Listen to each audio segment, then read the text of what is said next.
Oi pessoal, tudo bem? Mais um tema muito relevante para o processo, embora, como vocês já devem ter dado uma olhada no roteiro de vocês, seja muito relativo à leitura e compreensão de código, né? Mas não deixa de ser importante por isso, é o tema dos custos do processo, do custo financeiro do processo, né? Que envolve uma série de questões. Eu fiz um roteiro para vocês com 11 páginas, para que vocês possam ter uma compreensão mais organizada das regras do código. O código um pouco bagunçado nesse ponto, então eu tentei agrupar as regras, colocar em subitens que tornem essas regrinhas mais compreensíveis, mas vou explicar aqui para vocês alguns conceitos básicos gerais relativos a essa questão, para que a gente possa inclusive depois dialogar e tirar aí todas as dúvidas de vocês a respeito, tá?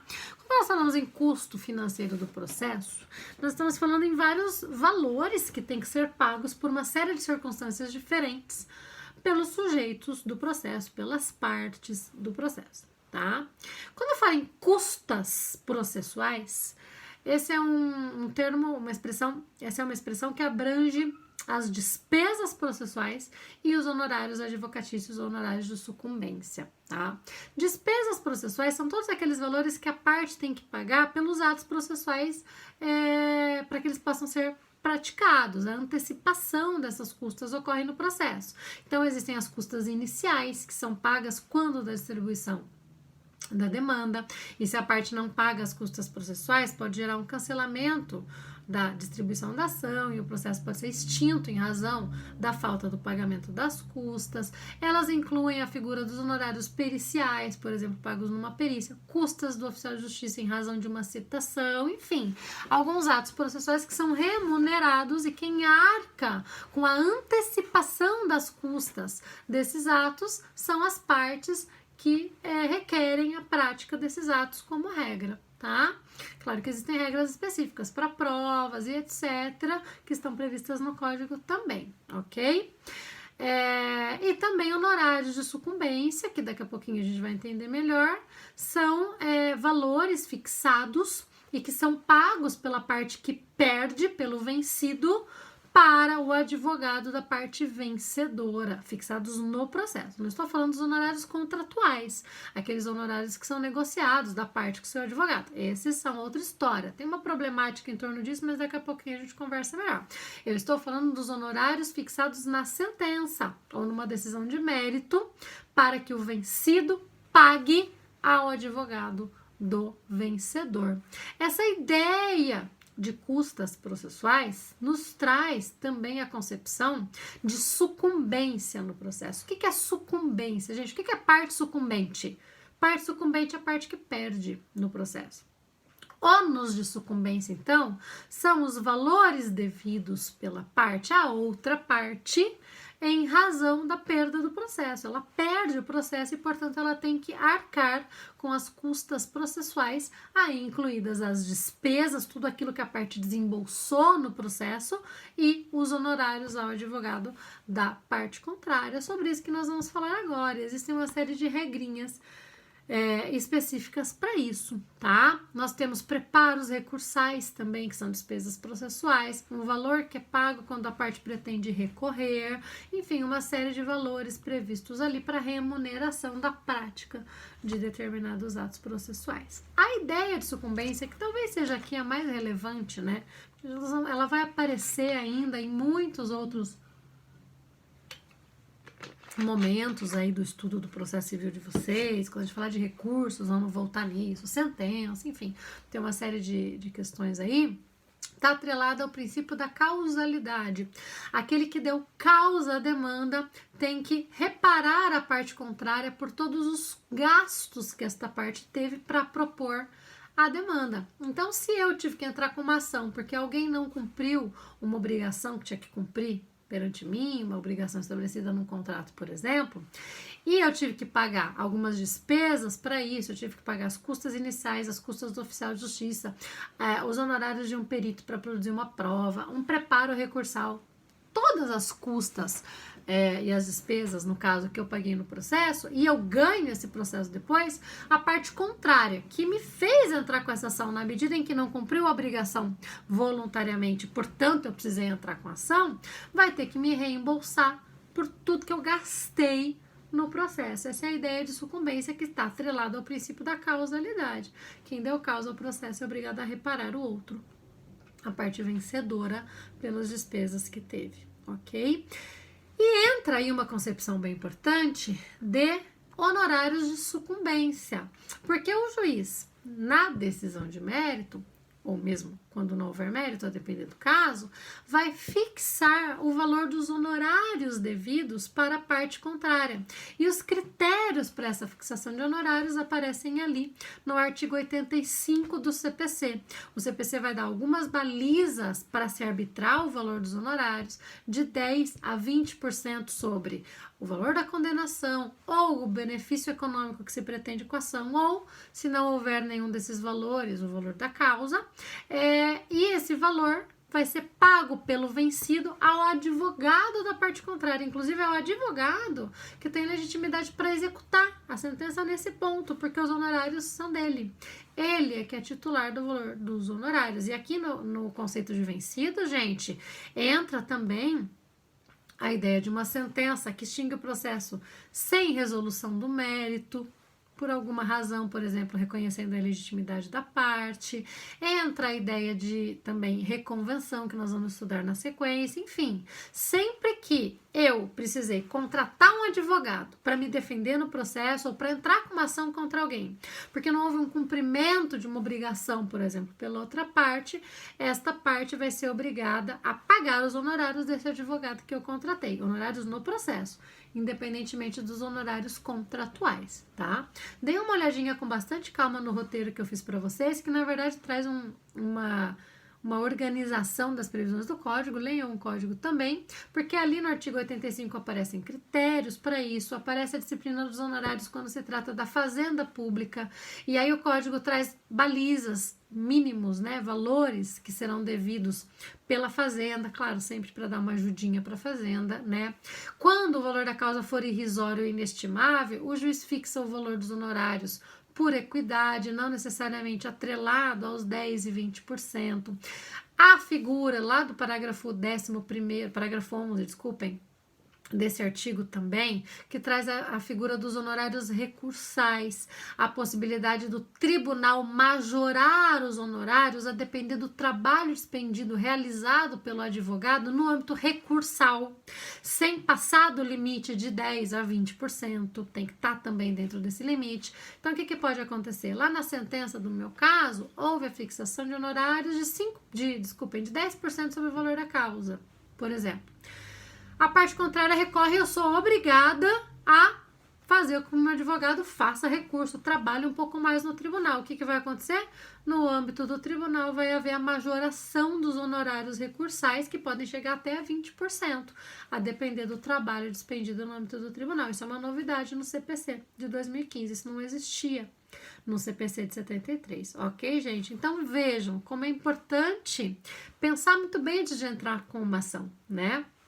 Porque se você entra com uma ação infundada, você corre o risco de ter que pagar, além de perder, pagar para a parte contrária tudo aquilo que ela gastar para se defender, aquelas despesas processuais que ela eventualmente tenha no processo, algum custo de oficial de justiça, de perícia, etc., além também dos honorários de sucumbência, que são os honorários que o juiz vai fixar no processo, com base nos parâmetros do artigo 85. A ideia de causalidade, então, vem daí, ok? Bem importante tomar esse cuidado. O que pode acontecer às vezes é que ambas as partes ganham e perdem, né? É o tal da sentença de parcial procedência. O juiz pode julgar parcialmente procedente um pedido. Nesse caso, ele julga um pedido procedente ou outro improcedente, por exemplo. Significa que o autor ganhou e perdeu, significa que o réu ganhou e perdeu. Nós chamamos isso de sucumbência parcial ou recíproca. Nos casos de sucumbência parcial ou recíproca, haverá uma divisão proporcional dos honorários, que muitas vezes o próprio juiz pode estabelecer qual é a proporção na sentença, ou muitas vezes será de 50-50. Nesse caso, as duas partes que terão que arcar com os honorários advocatícios do advogado da parte contrária. As despesas serão divididas ou pagas proporcionalmente, a depender da proporção que se fixar, e os honorários serão pagos reciprocamente. E não há possibilidade de compensação, porque os honorários são do advogado. Então, o advogado da Thaís vai receber honorários da parte contrária da Thaís, e a Thaís vai pagar honorários para o advogado da parte contrária, sem possibilidade de compensação, como acontecia antigamente, porque são créditos de credores diferentes, então não dá para compensar, ok?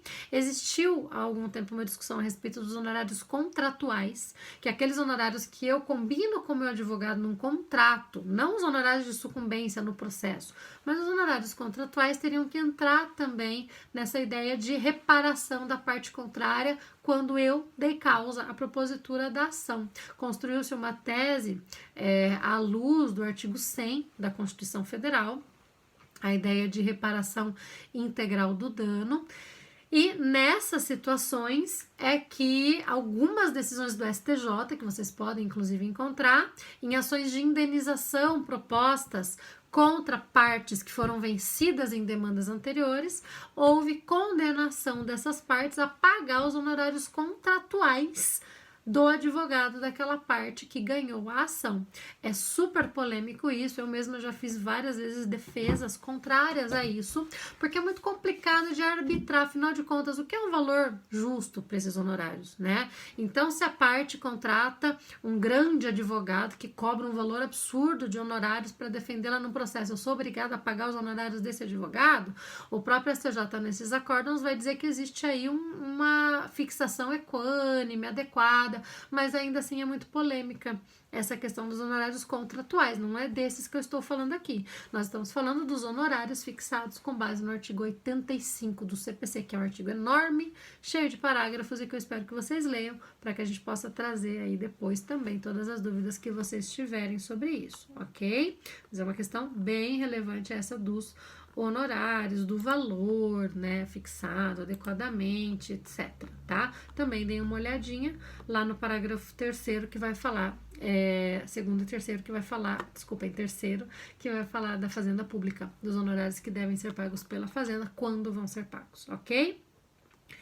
Em alguns casos, as partes estão dispensadas de arcar com o pagamento das custas do processo.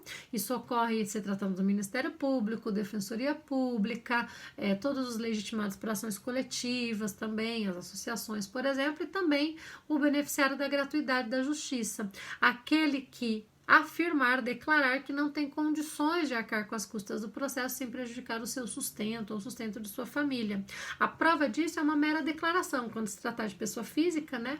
Uma mera declaração de próprio punho da pessoa atestando que não tem suficiência de recursos para arcar com o pagamento das custas. Em alguns casos, o juiz, percebendo indícios de que a pessoa teria recursos, pode determinar a produção de outras provas. A presunção de insuficiência de recursos que decorre dessa declaração dada pela parte é relativa. Então, é possível que haja aí uma determinação de uma prova em sentido contrário. E quando se tratar de uma pessoa jurídica, que também pode ser beneficiária da gratuidade, é possível também e vai haver a determinação de produção de uma prova nesse caso, tá? A pessoa que é beneficiada pela gratuidade da justiça vai ter isenção de todas as custas do processo e honorários, salvo multas. As multas fixadas por litigância de má-fé, ato atentatório, a dignidade da justiça não entram nessa isenção. Claro, a parte que age de forma desleal no processo tem que arcar com a sanção respectiva. Vocês já viram essas questões relativas a deveres das partes e dos sujeitos no processo. Vale ressaltar, porém, que não significa que, uma vez perdendo a ação, uma vez a beneficiária da justiça gratuita, da gratuidade da justiça, perdendo a ação, ela vai se extinguir o crédito da parte contrária, o direito de receber esses valores. O que vai acontecer aqui é que esse crédito vai ficar suspenso, a execuibilidade desse crédito vai ficar suspensa por um período de 5 anos. Durante 5 anos do trânsito em julgado da decisão, pode ser que a parte venha a ter uma suficiência de recursos. Então, aí ela pode ser cobrada pelos valores devidos, caso ela perca a ação. Porém, depois dos 5 anos, aí extingue-se o direito de crédito relativo aos ônus de sucumbência no processo, ok? Então, aqui também temos essa questão. Que é bem relevante. O pedido de gratuidade é formulado na petição inicial, na contestação, até mesmo em recurso, em qualquer petição, a depender do momento em que a insuficiência de recursos surgir. Se for em grau recursal, inclusive, se dispensa o recolhimento do preparo, e se for indeferido, aí tem que se intimar a parte para juntar o preparo.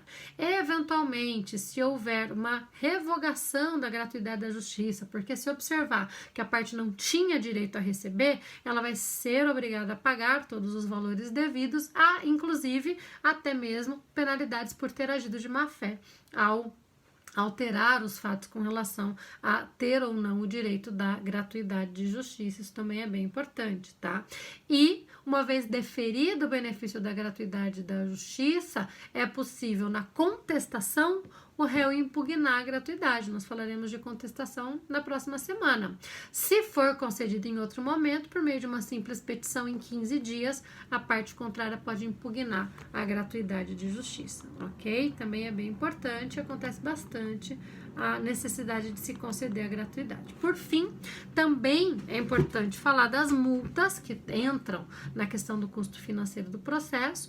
As mais famosas, embora tenhamos várias multas previstas no Código, são as multas por litigância de má-fé, que estão lá no artigo 77 do CPC, que além de multa também pode ser fixada indenização e é revertido em benefício da parte contrária, prejudicada pelo ato de litigância de má-fé, ou também a multa por ato atentatório da dignidade da justiça, que vai aparecer em algumas hipóteses do artigo 77 do CPC, e também a multa pelo não comparecimento à audiência de conciliação do 334, que nós estudaremos amanhã, configura multa por ato atentatório à dignidade da justiça, e esta, por ato atentatório, vai ser revertida ao Estado e não à parte contrária, ok, pessoal?